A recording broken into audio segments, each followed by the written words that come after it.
Hi everybody, my name is Chanel and I'm doing this video because I just want to let everybody know how I tested positive for COVID and how life has been since I've tested positive. So I'm 38, mother of two. I have a 6-month-old baby and I'm a fairly healthy young lady. I mean, I still work out, I play softball. Immune system, in my opinion, would be great. So it started about around the end of March. I want to say like March 29th, March 30th. My daughter was sick. We thought she was just teething. She ran a fever. And a couple days after that, I ended up with a fever. I took some Tylenol, very, very minor body aches. So I was just like, all right, fine. Probably just got a little bug from the baby. Then the dry cough started.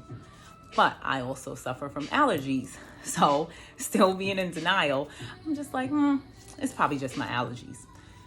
Dry throat, little sore, but still have this dry cough.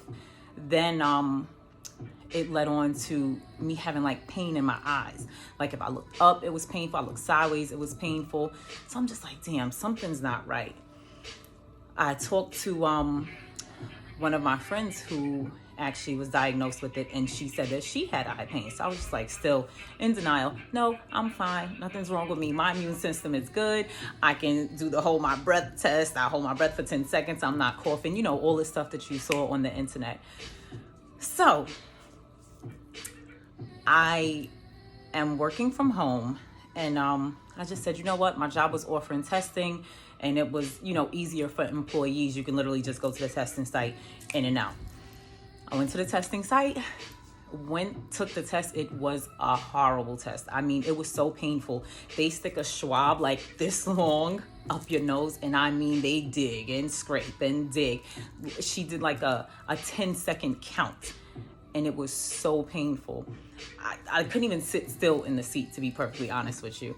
And prior to that, I told her my symptoms, and she was like, oh, well, let's just hope that it was just your allergies or whatever, because you look good, and it's possible that that's what it could have been. And I said, okay, good. I feel good about this. I said, good. That made me feel much better. My coworker who did the test got her results in like 4 or 5 hours. So 4 hours go by, 6 hours go by, 8 hours go by. I'm like, what the fudge? She said it could take up to 12 hours, but she got her results back so fast. Why am I taking so long?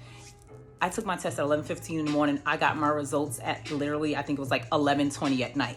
It took the whole 12 hours, and I said, oh my God, I know. I said, I know I'm going to be positive. And absolutely, it was positive. So I made this video basically to tell you guys the home remedies I've been doing. Obviously there's no medication, there's no cure. So I just did what everybody else did, followed remedies from people, things that you heard about. I did what we normally do when you try to cure something the at-home way. So that day I got my results. I don't know. I wasn't really upset or sad because I feel like I had been preparing myself anyway because of the symptoms that I had. I knew it was a good chance that I was positive. Although, they said, oh, it can't be found in young people, or, if you're healthy, you're fine. If it's this, if it's that. I'm going to be honest. I'm now believing anybody can get it. I don't care how healthy you are, how unhealthy you are, how old you are, how young you are. I believe this is a virus that can be transmitted to anyone, from anyone. So with that being said, I do have 2 children in the home. We weren't isolating because, again, I didn't know that I had it. But how was I going to isolate anyway? I have 2 kids that I have to take care of. And through the grace of God, they are both fine. Thank God. But I had my big girl, which she's 16, still following every remedy that I did. So if I drank tea, I gave her tea. If I took a pill, I gave her a pill. If I chewed garlic, she chewed garlic. So, if she did have anything, or if she could possibly contract anything, I made sure we went hand in hand as far as the remedies that we are using. That I'm not going to say it cures it. I'll just say subsiding the symptoms. But we're doing that together. Now, I told you I have a 6-month-old baby. I'm still nursing.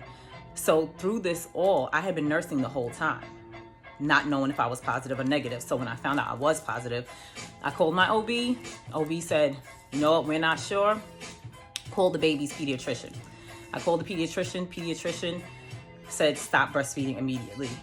She didn't say that it could affect the baby because she said she doesn't know. She said, you know, this is a new virus, so there's no way to say it will or won't, but her suggestion to me was just to stop breastfeeding. But of course, you know, in my mind, I'm like, well, I've been doing it this whole time and she's been fine, so why do I need to stop? But for the safety of my child, I did stop, but I'm still pumping and just freezing it, because if we do find out later that, you know, it's okay or it could possibly help her to avoid getting the virus because of the antibodies that can possibly be in the milk, then you know what? I have it stored, I have it saved, and plus I want to keep my milk production going, so I'm still pumping and just freezing it. Now, there will be another part to this video because I do want to show you guys, like I said, all the remedies that we've been doing and using to what we would like to consider it is curing our system of the virus. Or like I said, it could just be subsiding the symptoms, but we feel great. I mean, like I said, everybody is different. Everybody's gonna have different symptoms. Everybody is gonna react different to this virus if they become positive.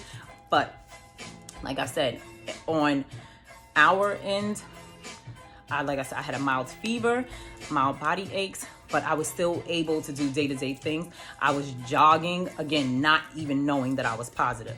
So it affects everyone different. But it's not something that you need to let break you down. At first, when this whole pandemic came about, watching the news, watching social media, this and that, I started to get a little depressed and feel down, like, oh my God, if I get this, who's gonna take care of my kids? I even went so far as to write a living will, like, God forbid I die from this virus. Make sure y'all do this and that and this and that for my children. That's how scared I was. Then I said, you know what? I'm gonna stop watching the news. Social media, that's it, because this is making me crazy. And then lo and behold, I end up positive. So it was weird, but I wasn't as bad as I thought I would be when I found out I was positive. I guess because I was kind of prepping myself for it anyway, being that they said, you know, it was possible that anybody can get it. So I think we're handling it pretty well. I'm sorry. I just want to give a little advice to the friends and families of people that are positive. We all deal with things different. So in my case, I'm not one of those people. I don't want you to treat me any different or be like, how you feeling? Are you okay? How do you feel today? Don't do me like that. Just talk to me normal, because all you're doing is reminding me that I have this potentially deadly virus in my body. And now I'm sad. Now I'm upset. Like, oh my God, right, I do have this thing. Let me not do this. Let me not do that. Keep good vibes, positive energy. If when you call your friend, you say, hey bitch, what y'all up to? Still do that. Don't be like, hey girl, you all right? No, because that, in my opinion, and I know for me, it just brings me down. So this was actually another way for me to announce this to my friends and family, because I don't want y'all calling me like, oh my God, are you all right? Oh, the kids we are good. Thank God. I mean, we was praying. We did everything possible, or everything that a normal person would do when you find out that you have been diagnosed with something that's as deadly as this coronavirus. So please be mindful of your friends or family members who are positive. The good energy you pour into them may help them survive this. Being down and depressed and, sad for them can bring them down. And we know stress will eat you alive, and stress is a food for that virus. You just gonna feed it and make it worse for them. So I just like everybody to stay tuned for the next video if interested, so you can see exactly what it is that I did and I'm still doing to, help us feel better, being that I'm positive with this virus. So I thank you all for watching. And like I said, friends, family, I'm doing good. These girls are doing good. Thank you all for whatever prayers and good vibes that you send this way. But again, we are good. And I hope you guys tune into the next video just to see what we did and what we're still doing. It may help you, it may not, but hey, at least I can give you what we did, what has us feeling good. Thanks, guys.